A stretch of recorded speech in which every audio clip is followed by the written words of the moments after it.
Do you know what would happen if I walked onto a stand-up stage with an Emmy in my hand? It would make my job difficult. I love this generation. Earlier it was, here are my jokes, you're offended? Oh, so sorry, I'm off to the next city. And now we have to be humbled by the fact that the audience has a voice.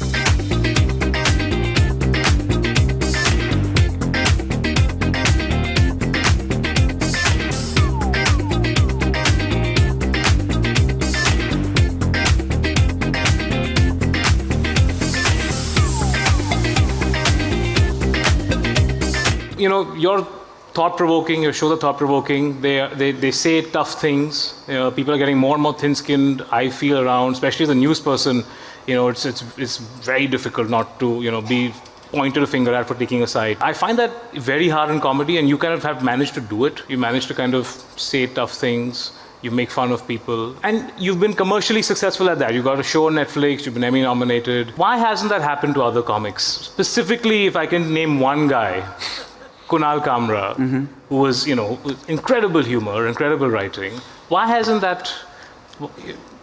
the others been able to do this? I think the word you're looking for is yet. There should be a yet at the end of that sentence. You know, why hasn't it happened for them yet? And I'm sure it will. I come from a profession where it's the most democratic profession. Yes. It really is. Your youth doesn't matter. Your looks don't matter.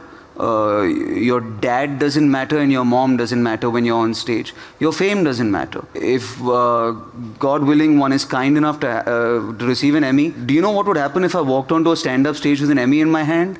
It would make my job difficult. Yeah. People would be like, we don't give a shit about this. It's a very anti-establishment, it's a very anti-establishment. No, it's just, you are supposed to put us above you. Also, there's enough laughter to go around. There's enough audience to go around. You can watch comedy 5 times a day. तू कितना true crime देखेगा एक दिन में? पांच murder नहीं देखेगा ना? Sorry, Shefali. But नहीं देखेगा ना 5 murder एक दिन में. But you can watch 5 comedy clips. So nobody's success in comedy is at the expense of anybody's success. We have 1.6 billion people who are dying to laugh. It is the best time to be a comic. So it will happen for them. Every comic kind of talks about identity and how it's so complicated now. I feel like people are identifying themselves to be different now. Maybe earlier they would identify themselves to be as part of something larger, or part of a larger community. But now it's all about how do you stand out? How are you different?